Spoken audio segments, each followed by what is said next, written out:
प्रदेश के अंदर करना चाहते थे, जो हमने लक्ष्य अपने लिए सिद्ध किए थे, उनको हम करने में कठिनाइयां आई, मुश्किलात आई, मगर हम कभी भी अपने लक्ष्य को प्राप्त करने के लिए, जो हमने टारगेट अपने लिए सेट करे हैं, उसको प्राप्त करने के लिए कभी भी हम अपने रास्ते से डगमगाए नहीं। हमने हमेशा दलगत राजनीति से ऊपर उठकर विकास कार्य करने का प्रयास किया। आपदा का समय प्रदेश के अंदर आया, बहुत दुख हुआ हमें ये देखते हुए कि करीबन 300 साढ़े 300 लोगों की जानें प्रदेश के अंदर गई। उसके बावजूद हमने दिन रात पूरे प्रदेश के अंदर, चाहे वो कुल्लू है, मंडी है, मनाली है, आपके सिराज का इलाका है, आउटर सिराज का इलाका है, रामपुर का इलाका है, ननकरी का इलाका है, जब ये आपदा के दौर में इतना नुकसान पूरे प्रदेश का हुआ तो हम दिन रात मुख्यमंत्री जी के सहयोग के साथ लगे रहे। और आपको जानकर खुशी होगी कि एक समय में जब प्रदेश के अंदर करीबन 4,500 सड़कें बंद हो गई थी, हम दिन रात उनको खोलने के लिए लगे रहे। और प्रदेश में जितने हमारे बागवान हैं, किसान हैं, जिनके सेब का सीजन उस समय प्रदेश के अंदर बिल्कुल चरम सीमा के ऊपर था, हमने गाड़ियां लगाकर, मशीनें लगाकर उन सड़कों को खोलने का कार्य किया। और एक भी ऐसा बागवान नहीं था, एक भी ऐसा किसान नहीं था जिसका सेब समय के ऊपर मंडियों में नहीं पहुंचा। हमने ये प्रण लिया कि हम अपने बागवानों को, किसानों को पूरी मजबूती के साथ उनका सशक्तिकरण करेंगे। और साथ ही साथ इस बारी सरकार के माध्यम से हमने ये निर्णय लिया कि जो सेब आपका खरीदा जाएगा वो भी जो है वो किलो के हिसाब से खरीदा जाएगा। और उसके साथ साथ यूनिवर्सल कॉटन को प्रदेश के अंदर लागू किया गया ताकि हमारे बागवानों को, किसानों को उसका पूरा फायदा आने वाले समय के अंदर मिले। जहां तक हमारा रामपुर निर्वाचन क्षेत्र है, यहाँ पे बहुत विकास, अभी जैसा माननीय विधायक जी ने कहा और हमारे रोडू के विधायक ने भी कहा, सभी साथियों ने यहाँ पे कहा कि रामपुर के विकास के मानचित्र में राजा वीरभद्र सिंह जी ने कोई कमी नहीं छोड़ी। यहाँ पे आज कॉलेजेस है, स्कूल्स है, इंजीनियरिंग कॉलेज, जैसा अभी इन्होंने कहा कि केवल मात्र 2 इंजीनियरिंग कॉलेज हिमाचल प्रदेश के अंदर है, जिसमें से एक हमारा ज्योरी में कोटला के अंदर जो है वो बनकर तैयार हुआ। अभी हाल ही में मुख्यमंत्री जी आए थे और पीछे जो हमारा खनेरी के अंदर अस्पताल है, उसका नया ट्रॉमा बिल्डिंग, उसका उद्घाटन हुआ। उसके साथ साथ हमारे इंजीनियरिंग कॉलेज के कई हमारे उसके विभाग है, कई उसके ब्लॉक्स हैं, उनका उद्घाटन हुआ। हमारे युवाओं के लिए एक बहुत बड़ा जो दत्तनगर के अंदर इंडोर स्पोर्ट्स कॉम्प्लेक्स बनकर तैयार हुआ है, उसका भी लोकार्पण किया गया। वो भी जनता को, युवाओं को खास करके समर्पित किया गया है। इस तरीके के अनेकों कार्य हमारे प्रदेश के अंदर और रामपुर क्षेत्र के अंदर चल रहे हैं। आपको जानकर खुशी होगी कि अभी 1.5 साल के कार्यकाल में हमारे विभाग द्वारा, लोक निर्माण विभाग द्वारा, हमने करीबन 1.5 साल के अंदर 190 करोड़ के विकास कार्य रामपुर निर्वाचन क्षेत्र के अंदर करने में हम सफल हुए हैं। जिसमें चाहे वो ननकरी का इलाका है, चाहे वो 15-20 का इलाका है, चाहे वो सरान क्षेत्र का इलाका है, चाहे वो लालसा डंसा का इलाका है, कोई भी इलाका हो, हमने संपूर्ण तरीके से हर इलाके में सड़कों के निर्माण कार्यों को गति देने का पूरा प्रयास किया। और दिल्ली से भी कोई धन की कमी ना हो, इसकी भी हमने पूरी कोशिश करी। जैसा मैंने आपको कहा कि हमारे राजनीतिक असूल है कि हमने हमेशा दलगत राजनीति से ऊपर उठकर विकास कार्य करने में, प्रदेश का विकास कार्य करने में कोई कमी नहीं छोड़ी। और आपको जानकर खुशी होगी कि अगर हम पूरे प्रदेश की बात करें, 1 साल के 15 महीने के कार्यकाल में, और मैं जो भी बातें कहता हूं मैं आंकड़ों के साथ कहता हूं, 1.5 साल के कार्यकाल में पूरे प्रदेश के अंदर हमने 3,000 करोड़ रुपए के सड़कों के निर्माण कार्य पूरे प्रदेश के अंदर करने में हम सफल हुए हैं, जिनके अब आने वाले समय में उसका अपग्रेडेशन का कार्य प्रदेश के अंदर चलेगा। प्रदेश की सड़कों को बेहतरीन करना ये हमारी प्राथमिकता है, ताकि उससे हमारे उस क्षेत्र के बागवान हैं, उस क्षेत्र के किसान हैं, वहां के कर्मचारी हैं, उनको पूरी सुविधा विकास की दृष्टि से मिले, ये हमारी प्राथमिकता है।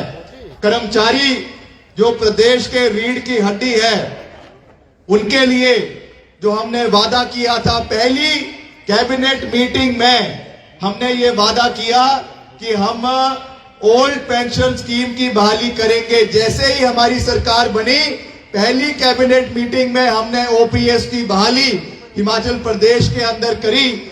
आज विपक्ष के साथी बड़ी बड़ी बातें कर रहे हैं। आज जो मंडी संसदीय क्षेत्र से भाजपा की माननीय प्रत्याशी हैं, हम उनका बहुत मान सम्मान करते हैं, मगर मेरी उनको ये सलाह रहेगी, मेरे को छोटा भाई बोल रही थी, मेरी उनको ये सलाह रहेगी कि जब आप बोलती है मन से, तो कृपया करके जो आंकड़े हैं, हिमाचल की परिस्थितियां हैं, हिमाचल की भौगोलिक परिस्थितियां हैं, कृपया करके उनकी जानकारी पूरे तरीके से पहले प्राप्त करें, फिर मन से बोले। आपने कहा कि कर्मचारियों की पेंशन बंद कर दी।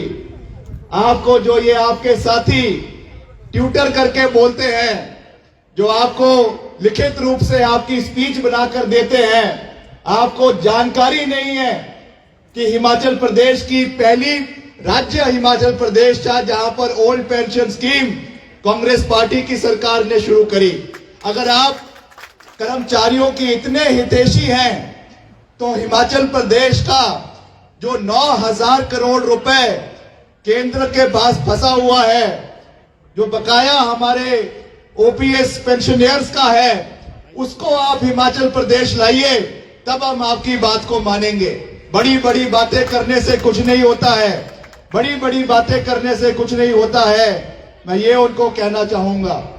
और साथ ही साथ हमारे जो पूर्व मुख्यमंत्री है, नेता प्रतिपक्ष है, आदरणीय जयराम ठाकुर जी, मैं उनका भी दिल की गहराइयों से बहुत मान सम्मान करता हूं। ठीक है, हमारे राजनीतिक मुद्दों पर जो है वो विरोध रहता है। आज वो कह रहे हैं कि प्रदेश में जो हमारे कर्मचारियों के साथ आप भेदभाव कर रहे हैं, महिलाओं की बात करते हैं कि महिलाओं को, जैसा अभी नंदलाल जी कह रहे थे कि 1500 की जो पेंशन है वो आपने नहीं दी। मैं ये कहना चाहूंगा, और ये भी बात मैं तथ्यों के साथ कर रहा हूं, हमारी सरकार ने, मुख्यमंत्री जी ने 800 करोड़ रुपए का बजट प्रदेश की महिलाओं के लिए, जो हमारा वादा था, उसको पूरा करने के लिए रखा। मगर यही जयराम ठाकुर जी थे, पहले तो कर्मचारियों को बोलते हैं कि पेंशन चाहिए तो चुनाव लड़ो, अब महिलाओं की पेंशन को रोकने के लिए अपने विधायकों के साथ चुनाव आयोग में गए और वहां पर जाकर ये कहा कि ये पेंशन प्रदेश की महिलाओं को नहीं मिलनी चाहिए। इसके लिए इन्होंने जाकर चुनाव आयोग में कंप्लेंट करी। ये जब इनके नेता यहां पर आएंगे भाजपा के, इनसे आप पूछिए किस तरीके की महिला विरोधी नीतियां आपकी सरकार, आपके लोग, आपके भाजपा के साथी जो अपनाते हैं, इस चीज के ऊपर जो ये दोहरे मापदंड है, जो ये दोगले मापदंड है, ये चलने वाले नहीं है। हमको जो बातें हैं, जो तथ्य है, वो लोगों के बीच में रखने की आवश्यकता है। तो मैं आज ये आह्वान आपसे करना चाहता हूं, ज्यादा लंबी बात नहीं कहना चाहता। जैसा मैंने कहा कि मौसम भी खराब है, आपने वापस भी जाना है, मेरा आपसे केवल ये विनम्र निवेदन है, रामपुर क्षेत्र के लोगों के साथ, आप लोगों के साथ हमारा कोई राजनीतिक रिश्ता नहीं है। मेरा तो आपसे परिवार का एक छोटा होने के नाते, परिवार का बेटा होने के नाते, आपका भाई होने के नाते आपसे ये विनम्र निवेदन है, प्रार्थना है, ये विनती है कि आपने अपना भरपूर प्यार और आशीर्वाद मुझे देना है। पहली बार मुझे ये मौका मिला है कि यहां से आपके क्षेत्र का प्रतिनिधित्व करने का जो सौभाग्य प्राप्त हुआ है। मैं ये चाहता हूं कि आप लोग जिस तरीके से हमने हमेशा दलगत राजनीति से ऊपर उठकर प्रदेश का क्षेत्र का विकास करने में अपना योगदान दिया है, हो सकता है कि उसमें कुछ कमी पेशी भी रही हो, मगर आने वाले समय में उसको हमें बड़े स्तर पर केंद्र के समक्ष उठाने की आवश्यकता है, दिल्ली में उठाने की आवश्यकता है। और जिस मजबूती से विपक्ष में रहते हुए भी मैंने अपने निर्वाचन क्षेत्र का शिमला ग्रामीण की पूरी आवाज को मजबूती से विधानसभा के अंदर उठाया, सरकार में रहते हुए, विपक्ष में रहते हुए प्रदेश का हर मुद्दा, चाहे वो ओल्ड पेंशन स्कीम का था, चाहे वो महिलाओं का था, चाहे वो युवाओं का था, चाहे वो हमारे बेरोजगार युवा, जो हमारे जेओए आईटी के युवा थे, उनकी आवाज को हमने विपक्ष में उठाया और सरकार में उसको पूरा करने का कार्य किया। ऐसे ही हम चाहते हैं कि आने वाले समय में हिमाचल प्रदेश का हर मुद्दा केंद्र सरकार के समक्ष जो है वो आपके लोकसभा के अंदर गूंजे। इसके लिए आपका आशीर्वाद हमें चाहिए, आपका सहयोग हमें चाहिए, आपका समर्थन हमें चाहिए। ये मेरा आपसे विनम्र निवेदन रहेगा। तो मेरा ज्यादा कुछ ना कहते हुए मैं एक बार आप सबका फिर से दिल की गहराइयों से बहुत बहुत धन्यवाद करना चाहता हूं। आप जानते हैं कि मंडी संसदीय क्षेत्र एक बहुत बड़ा इलाका है जिसमें 17 विधानसभा हल्के आते हैं, बहुत सा जनजातीय क्षेत्र भी है। इसलिए हो सकता है कि हम समय की कमी की वजह से हर पंचायत का या हर जोन का दौरा ना कर पाए, आपके बीच में चुनावों के समय ना आ पाए, मगर मैं आपको जब अपने परिवार का सदस्य मान रहा हूं तो आपसे ये निवेदन है कि हर एक व्यक्ति ने, चाहे वो महिला है, चाहे वो बुजुर्ग है, चाहे वो युवा साथी है, सब ने इस चुनाव को विक्रमादित्य सिंह बनकर लड़ना है, लोगों के बीच जाना है और मिलकर यहां से ऐतिहासिक लीड के साथ। अभी यहां पे कुछ आंकड़ों की बात करी जा रही थी, मैं आंकड़ों में नहीं जाऊंगा, मगर जब मंडी में लगेगा, अभी ऐसा सुनने में आ रहा है कि मोदी जी भी चुनाव में आएंगे, तो उनको पता लग जाना चाहिए कि रामपुर क्या है, रामपुर क्या है। ये राजा वीरभद्र सिंह जी का गढ़ है और हमें मिलकर, मैं कभी भी क्षेत्रवाद में विश्वास नहीं रखता, चाहे रामपुर है, चाहे किन्नौर है, चाहे आनी है, चाहे मंडी है, चाहे सरकाघाट है, मैं हर क्षेत्र का दौरा करूंगा और हर क्षेत्र से जनता का समर्थन मांगा जाएगा, मुद्दों के ऊपर बात होगी और विकास कार्यों को हम आगे लेकर जाएंगे। तो ज्यादा कुछ ना कहते हुए अंत में मेरा आपसे फिर से ये विनम्र निवेदन रहेगा कि आपने भरपूर प्यार और आशीर्वाद हमको देना है। आपके हर सुख में, आपके हर दुख में हम आपके साथ खड़े हैं। और बाकी आज कुछ मौसम भी जो है खराब है, आज जैसे ये अभी मौसम खराब है, कुछ दिन बाद मौसम ठीक हो जाएगा। वैसे ही कुछ बरसाती लोग भी आ रहे हैं, मुंबई से आए हैं, अभी आए हैं, बाकी वापस मुंबई जाने का बोरिया बिस्तर पैक होने वाला है। इसलिए